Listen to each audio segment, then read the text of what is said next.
Sabihin mo uli. Ang alin? Hi. Hi! Ako po si Cheche. At katatapos ko lang umihi doon. Doon. Yan. Kanina pa po ako naglalakad at naghahanap ng may ihian doon. Good. Ngayon, sundan niyo ako.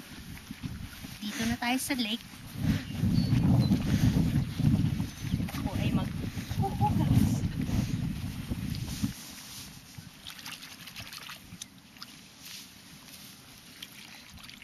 Sa bukid, walang papel. Uy! Wala rin basurahan. Ito po ay isang magandang hapon para makasilay ng magandang tanawin dito sa Seneca King Campus. Nandito po ako ngayon sa aming favorite place sa Eaton Hall.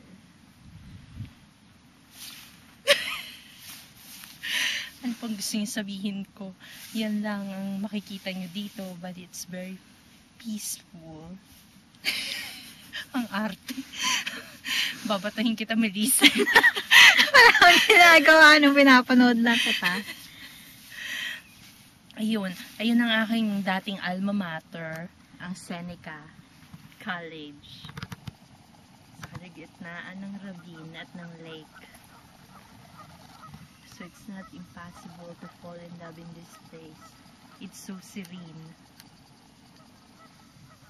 Ang layo na ng nalangoy ng mga geese. Ilang taon na akong hindi nakakadalaw dito. So I'm really thankful. Kiss sis. Thank you sis. You're welcome. Tapos binibidyohan pa ako. Para maging memorable tong place na to sa akin. Ayun. Yun lang. Maraming salamat. Thank you for traveling with Cheche. Until next time.